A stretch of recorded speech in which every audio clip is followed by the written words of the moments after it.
Por otra parte, yo les había pedido el domingo, les había sugerido que leyeran unos cuantos capítulos, no sé si los leyeron, del libro del profeta Ezequiel, el capítulo 37, 38 y 39. Perfecto, muy bien.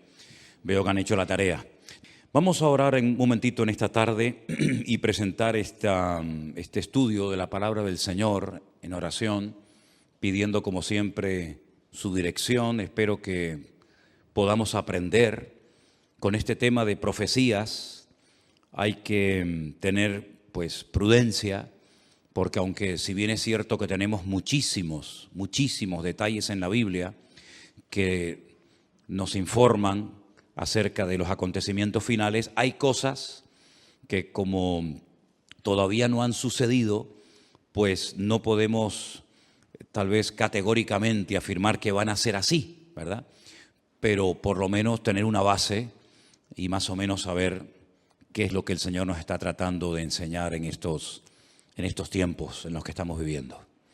Señor, te damos muchas gracias por esta oportunidad nueva que nos das de estudiar tu palabra. Te pedimos que nos des sabiduría para poder exponerla, para poder entenderla, y que tu Espíritu Santo sea el encargado de darnos la luz necesaria, la sabiduría necesaria para poder comprender estos mensajes tan importantes que tú has dejado en tu palabra para tu pueblo. Ayúdanos, Señor, y abre nuestro entendimiento. Te lo pedimos en el nombre precioso de Jesús. Amén y amén. Pedirles también, por favor, que vean la información que les he mandado en esta tarde al grupo de WhatsApp de la iglesia. Si alguien no está en el grupo, pero quiere recibir ese estudio, esa reflexión acerca de lo que representó en su día la fiesta de Purim, que se está celebrando en estos días nuevamente en Israel. Yo hace años ya di una explicación acerca de esos nombres, ¿verdad?, que aparecen a la derecha en las Biblias en hebreo y unas palabras a la izquierda, y cómo hay unas letras pequeñitas y unas letras grandes en comparación con otras, todo lo que eso representa. Y les mandé esta tarde ese artículo porque no tiene desperdicio, es muy interesante. Solamente unos pequeños detalles para despertar el interés, para que vean o para que lean, mejor dicho, ese documental o esa información. La fiesta de Purim se llevó a cabo en los días de la reina Esther, ¿verdad?, y del rey Asuero. En estos días se lee todo el libro de Esther, volviendo a recordar la historia de cómo Dios salvó del exterminio, de la destrucción a todo el pueblo de Israel. Veis que el enemigo siempre quería más y más, ¿verdad? En un principio un hermano mató a otro, pero no fue suficiente. Más adelante vemos cómo el enemigo intenta, mezclar a la raza humana con aquellos engendros espirituales, ¿verdad?, con aquellas deformaciones terribles que produjeron la ira de Dios y tuvo que finalmente mandar el diluvio. Vemos más adelante cómo el faraón no se conformaba con matar a uno, sino con matar a todos los niños. Pero en el libro de Esther lo que vemos es que el diablo quiso ir un paso más allá, y lo que puso en el corazón de un perverso llamado Amán era la exterminación, la aniquilación total del pueblo de Israel, incluido hombres, mujeres, niños, ancianos, etc. El Señor intervino de una forma milagrosa, y esa liberación, ese milagro se recuerda todos los años en una fiesta que, repito, se está celebrando en estos días y que se llama la fiesta de Purim. La palabra Purim viene de la palabra pur, que significa suerte. Purim es suertes, como se echó suerte sobre el pueblo de Israel, y el Señor, pues una vez más, protegió sobrenaturalmente a ese pueblo. Cuando se produce una matanza de los enemigos que querían destruir al pueblo de Israel, el rey Asuero, que es el marido de la reina Esther, le dice: hoy han muerto 500 hombres y los 10 hijos de Amán. ¿Tiene alguna petición más la reina? Y la reina, su esposa Esther, dice: quiero que mañana a los 10 hijos de Amán, que ya estaban muertos, los cuelguen en la horca. Y de ahí hay toda una explicación de esa palabra mañana, de cómo hay momentos en la que la reina Esther dice que se dirigía al rey Asuero, incluso mencionándolo por nombre, pero hay otros momentos en los que simplemente menciona la palabra rey, dando a entender de que le hacía la petición al rey, al Señor Dios Todopoderoso, y vemos cosas muy interesantes de cómo no hace mucho tiempo atrás ahorcaron también a otras 10 personas, y ese artículo que les he mandado esta tarde, yo ya lo había leído hace años, lo conocía. De hecho, les expliqué el tema de los números, de las letras en el libro de Esther, pero quiero que lo lean porque es muy interesante y una vez más se demuestra la credibilidad de la Biblia. La Biblia es un libro matemáticamente perfecto que se adelanta en el espacio y en el tiempo, no solamente dándonos información de cosas que ocurrieron, sino de cosas que ocurrieron, pero que tienen un reflejo y una repercusión en el futuro. Y es muy interesante ese artículo y me gustaría de verdad que lo leyeran con detenimiento. Yo se lo mandé, ya digo, al grupo de WhatsApp, pero si alguien lo quiere tener y no está en el grupo, pues me das tu teléfono y yo te lo mando sin ningún problema, ¿de acuerdo? Nosotros nos vamos al libro de Ezequiel. Ezequiel era un sacerdote que había sido llevado cautivo a Babilonia. Ustedes saben que las tribus del norte que formaron un país y adoptaron el nombre Israel y decidieron que Siquén, la actual Nablus, fuera la capital del reino del norte, fue arrasado tiempo antes de que Nabucodonosor decidiera atacar las tribus del sur. Las tribus del sur, cuando hablo de las tribus del sur, me refiero a la pequeña tribu de Benjamín y a la tribu de Judá, que permanecieron un siglo y pico más en el territorio de Israel. También fueron sacadas de la tierra, fueron llevadas al cautiverio por Nabucodonosor 70 años, y estas dos tribus después retornan. Y ese retorno, todo lo que hicieron, la reconstrucción del templo, de la ciudad, de las murallas, etcétera, pues se nos relata en el libro de Esdras y en el libro de Nehemías, que algunos creen que era un solo libro, no dos como tenemos nosotros en nuestras Biblias, el libro de Nehemías y el libro de Esther. Se creen que los dos formaban un solo tomo, un solo libro. Pero bueno, independientemente de eso, vemos que Ezequiel está en el cautiverio y él estando en Babilonia, el Señor le revela una serie de cosas acerca de su pueblo. A través de una serie de sueños, de visiones, le muestra el retorno del pueblo de Israel, cómo volverían, y la ciudad de Jerusalén volvería otra vez a ser habitada, etcétera, etcétera. Pero aparte de eso, Ezequiel recibe una serie de revelaciones acerca del futuro, no para su época. Vimos el otro día, por ejemplo, el domingo, que algunas visiones, algunas profecías que recibió Daniel, las escribía, pero el Señor le decía, séllalas, porque esto no es para tu tiempo, esto es para los tiempos finales. Bueno, en cierto sentido también pasó algo parecido con Ezequiel. Ezequiel recibió profecías e información acerca de los últimos tiempos que él no vio durante su ministerio, durante su vida, el cumplimiento de estas palabras. El capítulo 38 y 39 de Ezequiel, digamos que van unidos, porque el 39 es una prolongación de lo que comienza a revelarle el Señor a Ezequiel. Y el capítulo comienza diciendo así: vino palabra de Dios diciendo, hijo de hombre. Esta expresión, hijo de hombre, es la forma como el Señor se dirigía y llamaba siempre al profeta Ezequiel. Pon tu rostro contra Got, en tierra de Magot, príncipe soberano de Mesec y Tubal, y profetiza contra él. Vamos a ir haciendo pausas según vayamos leyendo, porque hay algunas cosas que tengo que ir diciendo por el camino para que entendamos ciertas y determinadas cosas. Estos nombres que aparecen aquí, Mesec y Tubal, ustedes los van a encontrar en el primer libro de la Biblia. No es la primera vez que aparecen, ni mucho menos. Concretamente en Génesis capítulo 10, versículo 2, nos dice que Mesec y Tubal eran hijos de Jafet. ¿Quién era Jafet? Uno de los 3 hijos de Noé. Noé tuvo a Sem, Can y Jafet. Bueno, pues Jafet tuvo una serie de hijos y uno se llamó Mesec y otro se llamó Tubal. Eran nietos, en este caso serían nietos del patriarca o del personaje de Noé. Es muy interesante ver cómo los hijos de Noé, Sem, Can y Jafet, se fueron por diferentes partes del mundo, ¿verdad? Y conquistaron territorios y tierras. Y bueno, vemos que los europeos tienen un origen, los africanos tienen otro, y cada nación pues tiene un origen diferente, ¿verdad?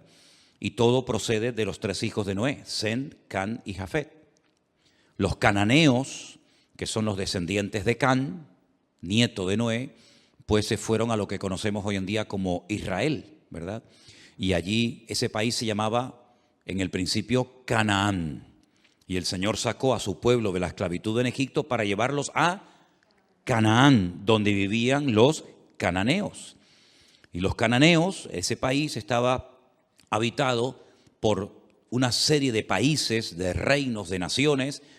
La mayoría de ellos los conocemos por nombre. Allí estaban los filisteos, aunque no eran de Canaán. Los filisteos venían de la isla de Creta y decidieron ocupar la costa de lo que hoy en día conocemos como Israel, y ocuparon ciudades pues tan emblemáticas y tan conocidas como por ejemplo Gaza, que todavía se sigue llamando igual, Asdod, Askelón, Gat, Ecrón. Los filisteos, digamos, que vivían en la costa. Los jebuseos eran los que vivían en el monte Moriah, los que vivían en lo que sería Jerusalén. Y bueno, allí estaban los moabitas, los eteos, etcétera, etcétera. Y eran naciones que no les correspondía habitar en aquel lugar, e Israel tenía que expulsarlos de su tierra. Ahora, en los últimos tiempos, la Biblia dice que se levantará un príncipe soberano, se levantará un hombre que se llama en el Antiguo Testamento, uno de los nombres que recibe es God, pero si uno analiza el Antiguo Testamento, nunca hubo un hombre que se llamó God. God es simplemente un nombre que se le da a un personaje político que en los últimos tiempos decidirá unilateralmente, aunque realmente detrás de todo esto, por supuesto, siempre está la mano de Dios, atacar al pueblo de Israel desde el norte. No es como Amalek, que venía del sur, o como los moabitas, que venían del este, sino que este enemigo atacará a Israel desde el norte, seguramente cruzará los famosos altos del Golán y llevará a cabo una batalla tremenda. Ahora, lo que no se ponen de acuerdo los comentaristas es cuándo se va a llevar a cabo esa batalla en el valle de Meguido, la famosa batalla de Armagedón, ¿sí? Algunos dicen que esa batalla se va a llevar a cabo antes de la venida del Señor Jesucristo. Pero también el libro del Apocalipsis, y después lo vamos a ver, nos dice que después del milenio, God se va a volver a levantar y va a intentar otra vez hacer la guerra contra el pueblo de Dios. Entonces, algunos dicen que es una guerra que se va a llevar a cabo antes y después. Otros dicen que solamente antes, otros dicen que solamente después. En fin, hay diferentes opiniones. Pero vamos a seguir leyendo. Este personaje, que la Biblia en esta ocasión lo llama God, que es el príncipe de estas tierras que ocuparon los nietos de Noé, llamados Mesec y Tubal, dice el Señor: yo estoy contra ti, oh God, príncipe soberano de Mesec y Tubal. Te quebrantaré y pondré garfios en tus quijadas, y te sacaré a ti y a todo tu ejército, caballos, jinetes y todo, de todo en todo, equipados, gran multitud con paveses y escudos, teniendo todos ellos espadas. Y ahora menciona a 3 naciones: Persia, Cus y Fut. con ellos, todos ellos con escudo y yelmo. Gomer y todas sus tropas, la casa de Togarma, de los confines del norte y todas sus tropas, muchos pueblos contigo. Es decir, Gog, digamos que es el líder, el representante, el que aglutina a un montón de naciones que lo van a apoyar con el objetivo de subir y atacar al pueblo de Israel. Ahora, estas naciones que se mencionan en el versículo 5, Persia, Cus y Fut, ustedes tienen que saber de quiénes se trata, para que sepan qué naciones en los últimos tiempos se van a juntar a estos ejércitos, ¿verdad?, internacionales, con el objetivo de atacar al pueblo de Israel. En cierto sentido es como una especie de confederación, es un montón de naciones que se juntan. No es la primera vez que muchas naciones se juntan para atacar a un enemigo en común. Por ejemplo, en la Segunda Guerra Mundial se juntaron muchas naciones para atacar a los nazis, que en aquel momento eran los que estaban, digamos, controlando Europa. Durante la famosa Guerra de los 6 días y otras guerras que se han llevado a cabo en este último periodo en Israel, ha habido muchas naciones árabes que se unieron para pelear contra Israel. No es nada nuevo, ¿verdad? Son naciones que entre ellos se pelean, entre ellos tienen también sus discrepancias, pero como tienen un enemigo en común, que en este caso es Israel, y todos quieren tomar parte de la ciudad de Jerusalén, se unen para pelear como si fueran un solo ejército. Pero realmente no es un solo ejército, sino son muchos ejércitos, muchos soldados que se juntan con un objetivo en común. El versículo 5 habla de Persia. Persia es el país de Irán. Ustedes saben que hasta el otro día a Irán se le conocía como Persia. Así que los iraníes no son árabes, son de origen persa. Así que Irán, qué curioso, ¿no? Se está hablando últimamente mucho acerca de este país. Irán también apoyará a Gog con el objetivo de atacar y destruir al pueblo de Israel. Así que ya tenemos identificado quiénes son los persas. Cus es un país de África, Etiopía. Ustedes saben que Moisés fue criticado por su propia hermana Miriam porque se casó con una mujer cusita. Los cusitas eran o son de Etiopía. Así que Cus en aquel tiempo era Etiopía, actualmente tiene otro nombre, y Fut es el país de Libia, un país que está en el norte de África. Como pueden comprobar, estamos hablando de naciones del norte de Israel, estamos hablando de naciones africanas, estamos hablando de la nación de Libia, y en los últimos tiempos vamos a ver cómo diferentes naciones, y ya lo estamos comenzando a ver, cada nación ya se está posicionando. Unos apoyan a un bando, otros apoyan a otro bando, y estamos viendo cómo se está reorganizando el mundo. Unos a favor de estos por los motivos que sea, otros a favor de estos por sus propios intereses. Pero vamos a ver en los últimos tiempos cómo van a ocurrir cosas muy rápidos en la economía y en otras circunstancias, que lo que van a hacer es que cada país, por pequeño o grande que sea, por influyente o poco influyente que sea, va a buscar dónde acomodarse, a quién apoyar y bajo qué paraguas me pongo. Si bajo el paraguas de Oriente, bajo el paraguas de Occidente, y estamos viendo, solamente hay que ver un poquito los medios de comunicación y conocer un poco de la Biblia para darnos cuenta cómo el mundo se está reubicando, ¿verdad? Y vamos a ver cosas muy interesantes. Así que esas 3 naciones ya las hemos identificado. Después, más adelante, pues a lo largo del capítulo, vemos cómo esta batalla se va a llevar a cabo en ese valle que hemos estado recientemente visitando, un valle realmente precioso, el valle de Megiddo. Un valle inmenso. Se va a llevar a cabo una batalla como jamás en la historia se ha llevado ninguna batalla. El hombre parece que no aprende. Cuando terminó la Primera y la Segunda Guerra Mundial, muchas personas dijeron, bueno, después de estos conflictos ya hemos aprendido que en una guerra nadie gana, sino que todos pierden. Por lo tanto, no tiene ningún sentido que los pueblos, que las naciones se sigan enfrentando la una con la otra, pero vemos que el hombre no aprende. Vemos que de vez en cuando salta por algún sitio, salta por algún otro lugar. Esa batalla va a ser tan terrible, tan terrible. No vamos a leer los 2 capítulos porque ya ustedes los han leído, pero el objetivo de todo esto es que Dios va a permitir, Dios va a atraer a todas estas naciones que odian al pueblo, al Estado de Israel, para que Él demuestre su poder y quede definitivamente claro de una vez por todas que Él es el Rey de Reyes y el Señor de los Señores, y que a su pueblo nada ni nadie lo puede destruir. Todos los imperios, y podríamos hacer una lista enorme, todos los imperios, todos los países, todas las naciones que han intentado con todas sus fuerzas destruir al Estado de Israel prácticamente o han desaparecido o no son prácticamente nada en el tiempo presente.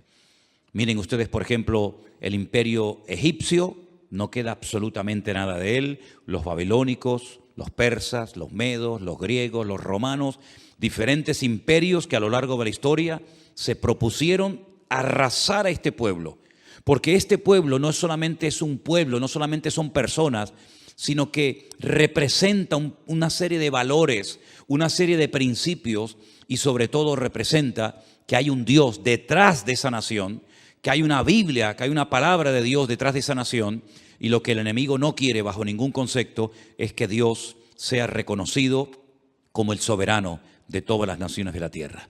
Ahora bien, cuando termine esa batalla tremenda en el Valle de Meguido, sí me gustaría leer a partir del versículo 4 del capítulo 39, donde dice: sobre los montes de Israel caerás tú y todas tus tropas, y los pueblos que fueron contigo, a aves de rapiña de toda especie y a las fieras del campo te he dado por comida.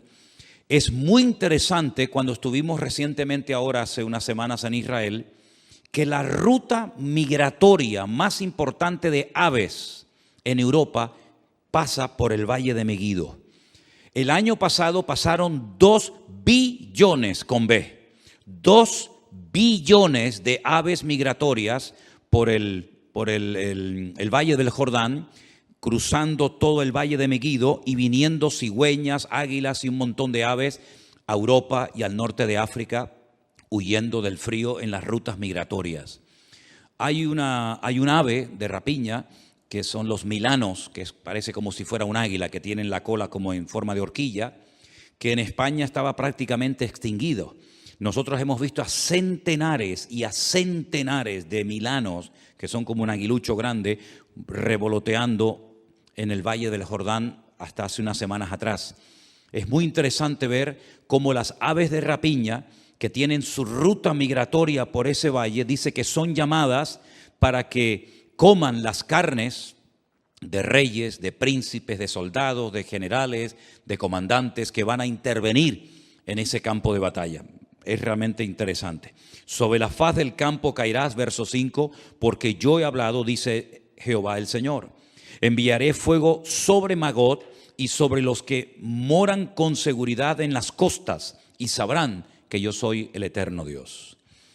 Haré notorio mi santo nombre en medio de mi pueblo Israel, y nunca más dejaré profanar mi santo nombre, y sabrán las naciones que yo soy Jehová, el Santo de Israel. He aquí viene y se cumplirá, dice Jehová el Señor, este es el día del cual yo he hablado. Los moradores de las ciudades de Israel saldrán y encenderán y quemarán armas, escudos, paveses, arcos, saetas, dardos de mano y lanzas, y los quemarán en el fuego 7 años. Armamento que traerán esas naciones servirá de combustible durante 7 años después de que finalice la guerra.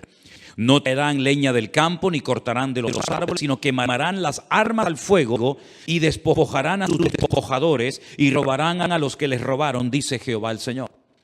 En aquel tiempo yo daré a Gog lugar para sepultura allí en Israel. Es allí donde va a ser sepultado, donde va a ser enterrado este personaje, en el valle de los que pasan al oriente del mar, y obstruirá el paso a los transeúntes, pues allí enterrarán a Gog y a toda su multitud, y lo llamarán el valle de Amón Gog, que significa la multitud de Gog. Aquí habla de multitud, no especifica el número de esa multitud, pero el Apocalipsis sí nos da ese dato.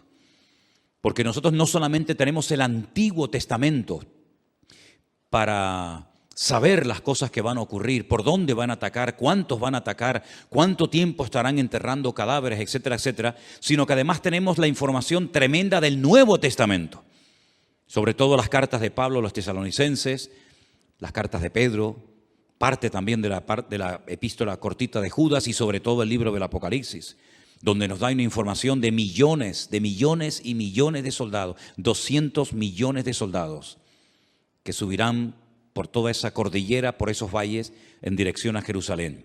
Pero allí muere este hombre, este personaje, y la casa de Israel los estará enterrando por 7 meses para limpiar la tierra. 7 meses, todos los días enterrando muertos. Hermano, estamos hablando de multitudes, de millones de personas.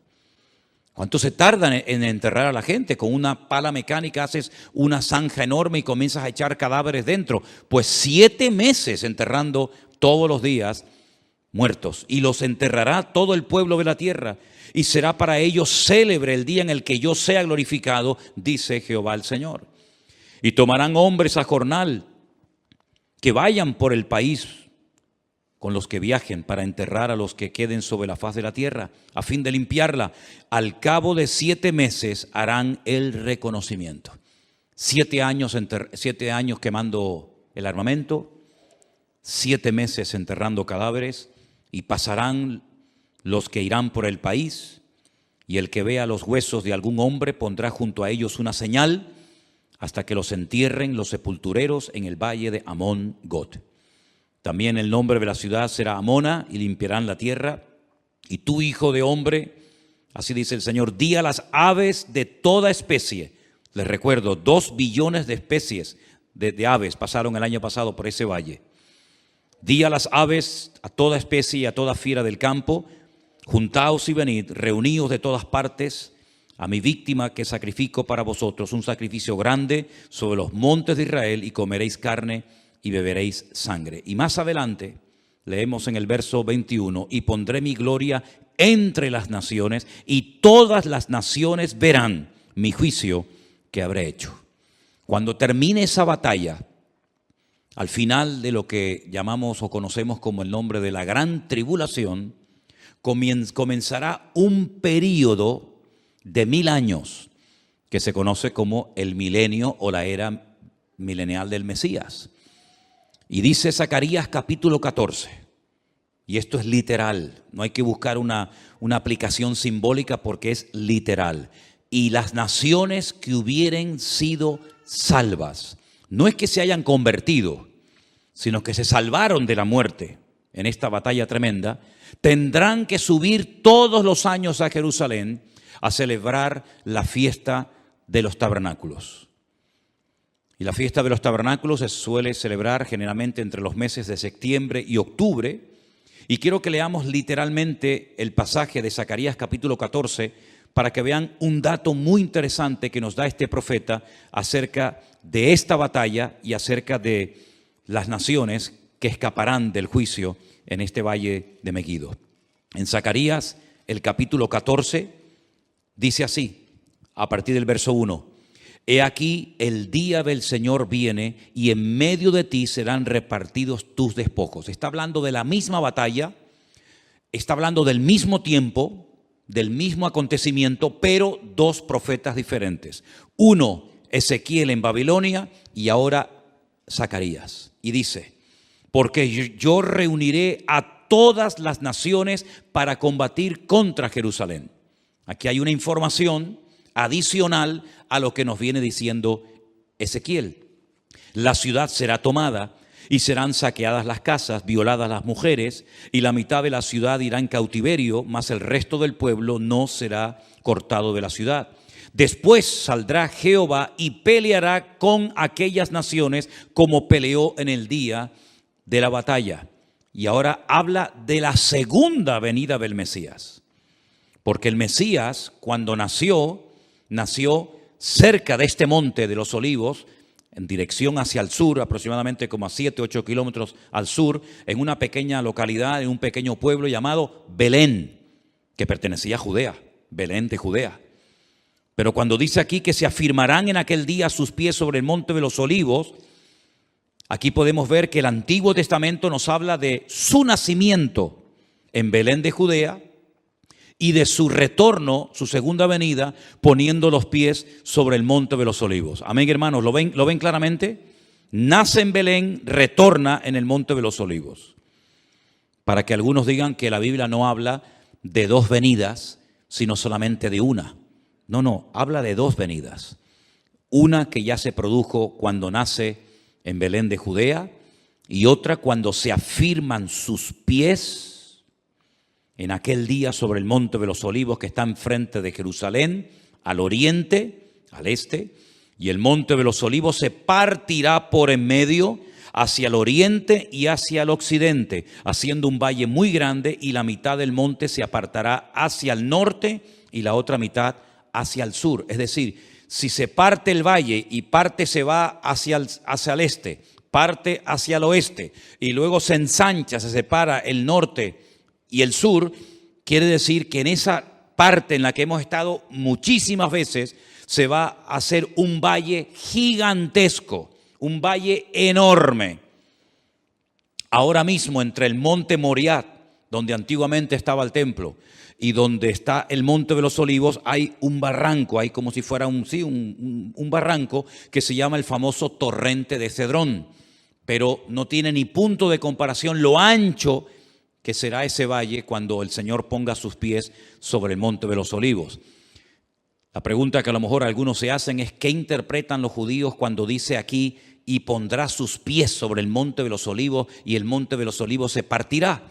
Bueno, ellos dicen que cuando venga el Mesías, que no creen que vengan del cielo, pues ellos dicen y opinan que cuando venga el Mesías, la expresión "y pondrá sus pies sobre el monte de los Olivos" significa, es una expresión como decir, y vendrá con autoridad, pero no lo interpretan como algo literal.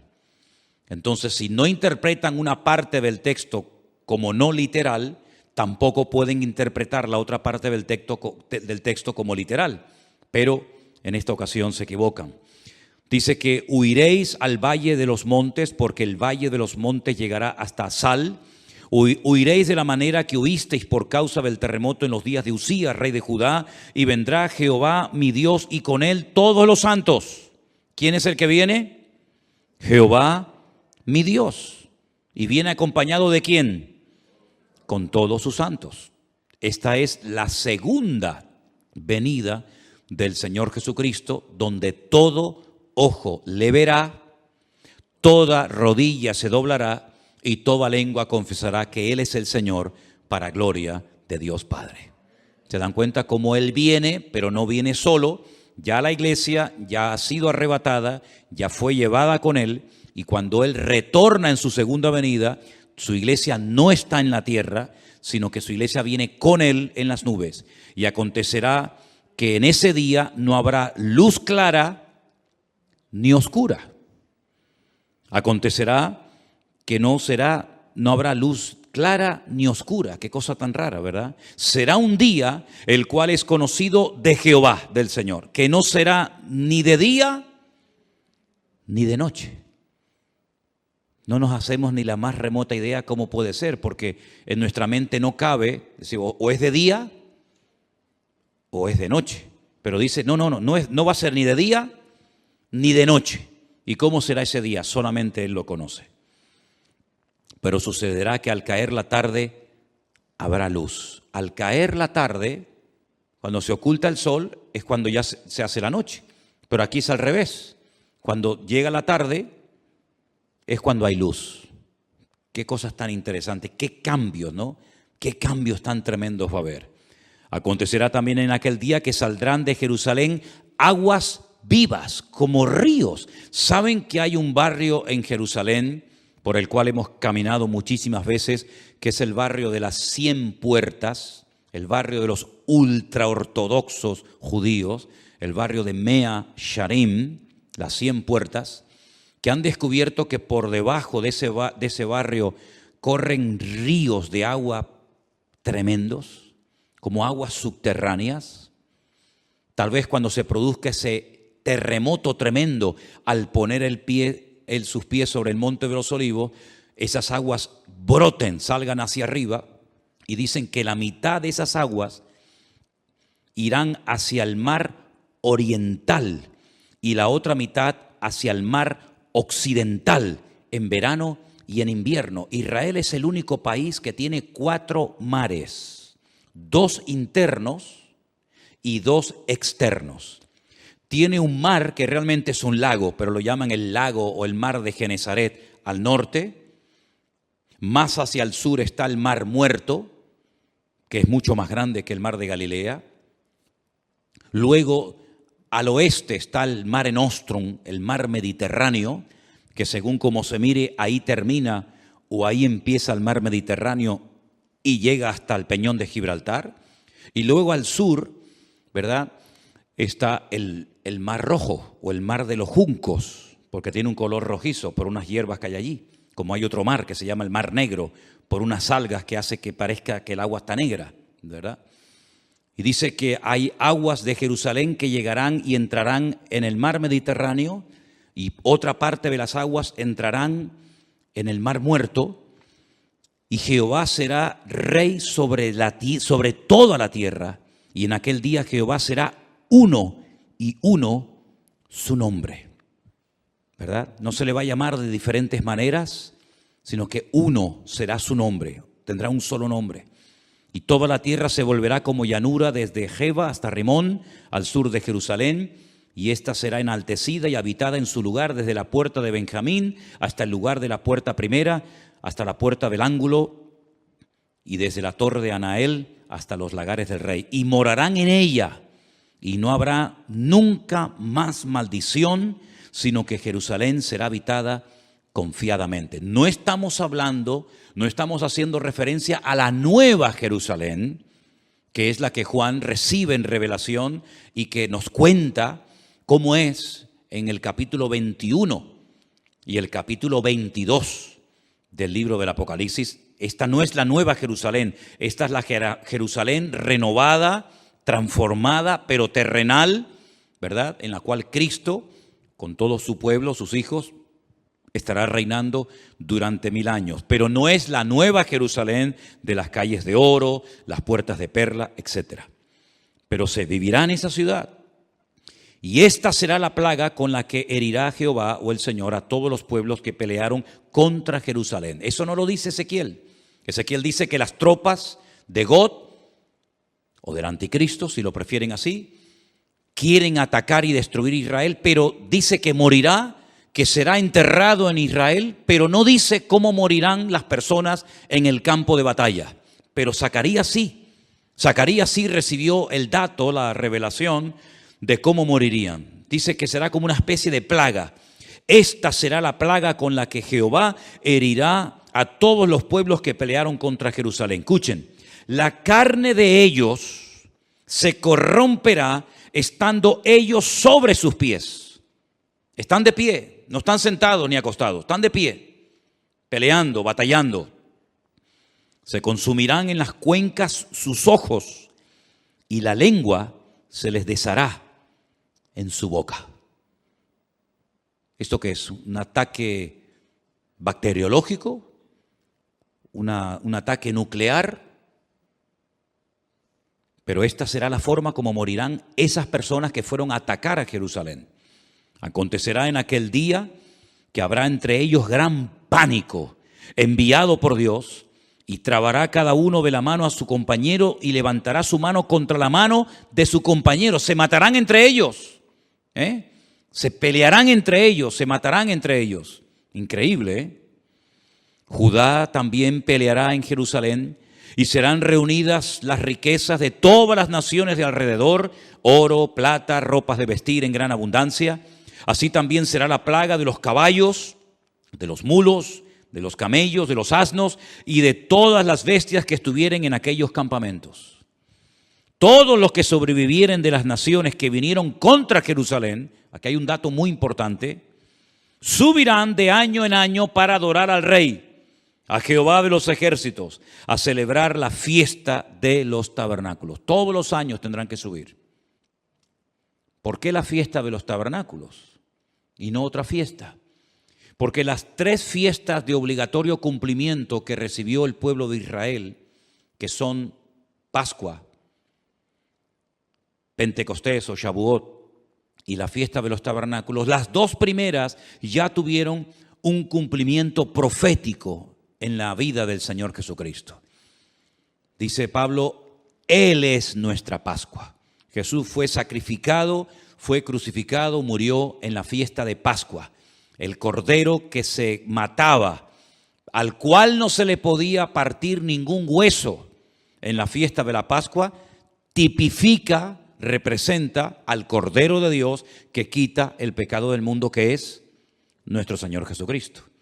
La fiesta de las semanas, o Shavuot, o Pentecostés, como la conocemos nosotros, ya tuvo su cumplimiento profético. Fue el día que el Señor decidió derramar de su Espíritu Santo sobre las 120 personas que estaban en aquel aposento, en aquella casa, y comenzaron a hablar en otras lenguas y comenzaron a evangelizar a miles de personas que se convirtieron en aquel día. Pero la fiesta de los tabernáculos no ha tenido un cumplimiento profético en Cristo. Pero dice en el libro del Apocalipsis que cuando Él venga, Él pondrá su tabernáculo entre los hombres. Y su tabernáculo, su suká, es nada más y nada menos que su misma presencia.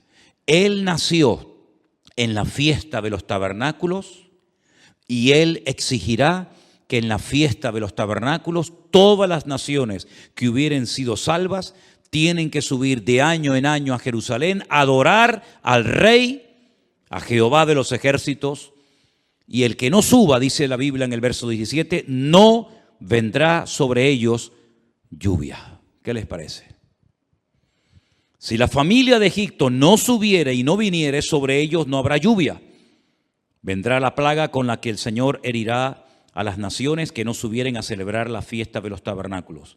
Esta será la pena del pecado de Egipto y del pecado de todas las naciones que no subieren para celebrar la fiesta de los tabernáculos. Así que cuando nosotros decimos que lo mejor y lo peor está por venir, es cierto, queridos hermanos. Cosas tremendas que hemos leído en esta noche, por lo menos en parte, y otras que no hemos leído, tienen que suceder en algún momento. ¿Quién nos iba a decir a nosotros que íbamos a ser protagonistas de ciertas y determinadas cosas que ya han visto y están viendo nuestros ojos cada día? Yo les recuerdo que hace 2 años, solamente 2 años, no se hubiera podido celebrar aquí este culto, porque estábamos todos confinados, encerrados en nuestras casas.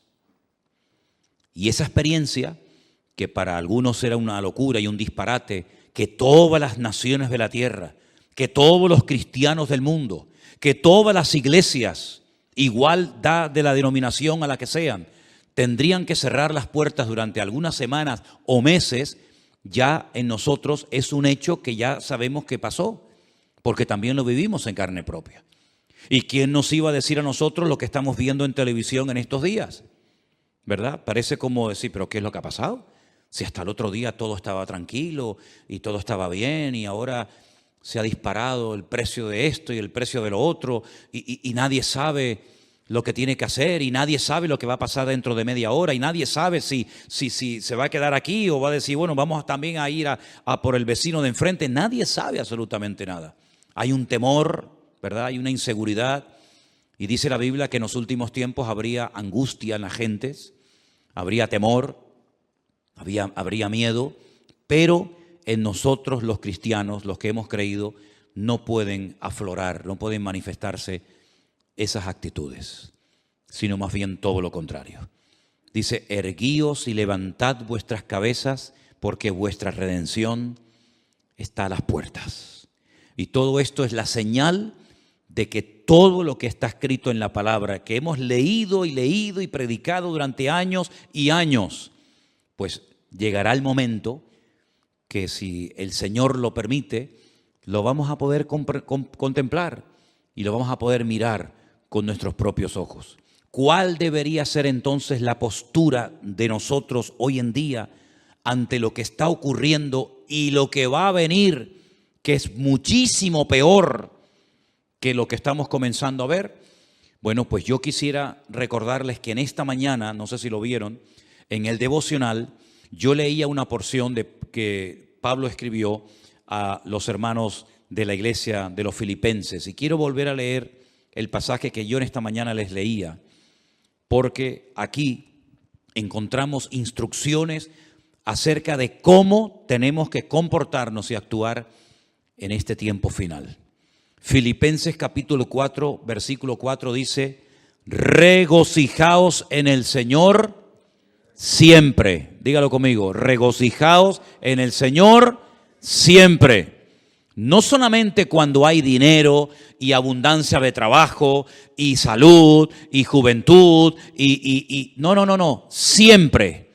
Ahora, si uno se pregunta en qué momento de la vida se encontraba el autor de esta carta, de estas palabras, pues humanamente hablando, en el peor momento de su vida.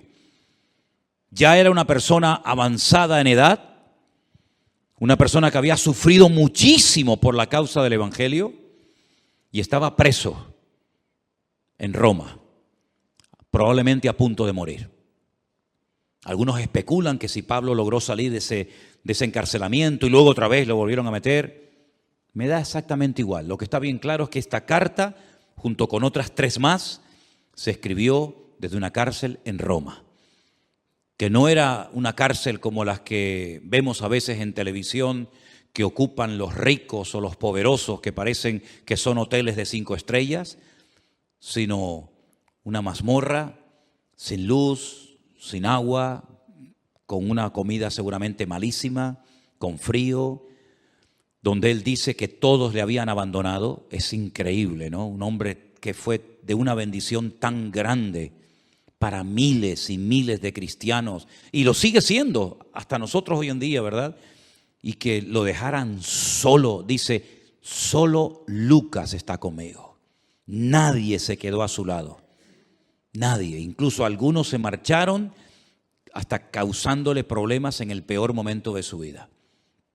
Dice: pero el Señor estuvo a mi lado y me dio fuerzas y me libró de la boca del león, y me librará y me preservará para su reino celestial. Gloria a Dios. Y es ahí, en esa cárcel, solo, donde dice: regocijaos en el Señor siempre. Y por si no ha quedado lo suficientemente claro, otra vez lo repito, otra vez lo digo: regocijaos, que es mucho más que alegraos. Vuestra gentileza sea conocida de todos los hombres. El Señor está cerca. Fíjate cómo asocia la venida del Señor con el regocijo que tiene que tener un creyente ante este acontecimiento tremendo que estamos esperando. El Señor viene pronto, por lo tanto regocijaos. Por nada estéis afanosos. Fíjate quién está hablando, y de dónde está hablando. Por nada estéis afanosos. Él no pide: hermanos, por favor, oren para que el Señor me saque de aquí. Hermanos, por favor, oren para que no me maten. Hermanos, por favor, oren para que no me torturen. En ningún momento sus peticiones van en esta línea, sino que a veces cuando pide oración es para seguir predicando la palabra, para seguir ganando almas para Cristo. No le da lugar a la tristeza, a la depresión. Por eso yo digo una cosa, hermanos, y lo digo para todos, y también para mí, por supuesto. Cualquier cosa que podamos estar padeciendo no tiene ni punto de comparación con lo que este hombre estaba padeciendo y con lo que otros hermanos en este momento, otros hermanos nuestros en este momento estén padeciendo. A veces nos comportamos como niños, nos enfadamos, perdemos la paz, el equilibrio por cosas insignificantes, ¿verdad? y nos derrumbamos y nos venimos abajo y parece como que nos han quitado el chupete y nos han quitado el juguete. Y lo que estamos pasando nosotros, ¿qué es lo que estamos pasando nosotros? Díganme. Veía unas imágenes tremendas de una chica joven en este país que está pasando este conflicto, a punto de parir, a punto de dar a luz. Yo decía, Dios mío, una chica joven a punto de parir, que sabe que si sale a la calle probablemente no regrese o no pueda llegar al hospital a tiempo. ¿Qué es lo que estamos pasando nosotros, hermanos? Nada, absolutamente nada. Y aún así, a veces nos quejamos. Y la Biblia dice, por nada estéis afanosos, sino sean conocidas vuestras peticiones delante de Dios, en toda oración, ruego, pero con acción de gracias. Siempre con las gracias por delante. Y la paz de Dios, que sobrepasa todo entendimiento, guardará vuestros corazones y vuestros pensamientos en Cristo Jesús. Qué tremendo, ¿no? Qué tremendo, qué palabras de aliento, qué palabras de ánimo. Y después dice, por lo demás, hermanos, si esto no les llega, por si acaso esto se les queda corto y dice, bueno, está bien, pero hay más. Todo lo que es verdadero, todo lo honesto, todo lo justo, todo lo puro, todo lo amable, todo lo que es de buen nombre, si hay virtud alguna, si algo digno de alabanza, en esto pensad. Cualquier pensamiento que no cumpla con estos requisitos, no lo admita, no le dé lugar, ni a palabras, ni a pensamientos, ni a actitudes, ni a conversaciones que no sean honestas, que no sean de buen nombre, que no glorifiquen al Señor, ni un minuto de mi tiempo. Y termina diciendo, y lo que aprendisteis, y recibisteis, y oísteis, y visteis en mí, esto haced, y el Dios de paz estará con vosotros. La paz del creyente en este tiempo tiene que estar por encima de cualquier circunstancia, por encima de cualquier mala noticia, por encima de cualquier prueba. La paz del Señor guardará nuestros corazones y pensamientos en Cristo Jesús, Señor nuestro. ¿Cuántos dicen amén? No permitas que nada ni nadie te robe la paz de tu corazón. Si ves que la estás perdiendo, la paz, a lo mejor es que estás oyendo y viendo demasiado lo que no tienes que ver ni oír tanto. Y te hace falta más Biblia. Porque cuando falta paz es porque falta Biblia en tu corazón. Pero cuando hay abundancia de palabra, cuando hay abundancia de presencia del Señor y de su palabra en nuestras vidas, no hay lugar a la angustia, al desánimo, a la depresión. ¿Por qué? Porque yo sé en quién he creído. Y mi confianza está puesta 100% en el Señor. Y yo sé que me puedo regocijar y puedo tener paz y puedo dar gracia y puedo darle ánimo a los que están desesperados. Porque dicen que las consultas a los psiquiatras, a los psicólogos han aumentado porque la gente está como en un bucle y no saben cómo salir. Antes era la pandemia, ahora es no sé qué y mañana será no sé cuánto. Y siempre parece que salimos de una desgracia para meternos en otra. El mundo va así. Pero sin embargo nosotros los cristianos podemos cada mañana levantarnos y decir, Señor, es verdad, no tengo tanto dinero como tenía tiempo atrás. No tengo tal vez el trabajo que me gustaría tener. No tengo esto, no tengo lo otro, pero te tengo a ti. Y teniéndote a ti, lo tengo todo. Porque el Señor es mi pastor y nada me faltará. ¿Cuántos dicen amén? Cierra tus ojos en esta tarde, ahí donde estás. Repito, no permitas que nada ni nadie te robe la paz de tu corazón. Al Señor le costó la vida derramar su sangre en una cruz para que tú y yo hoy en el siglo XXI, con la que está cayendo, pudiéramos vivir en paz permanentemente. Y te doy gracias, Señor, porque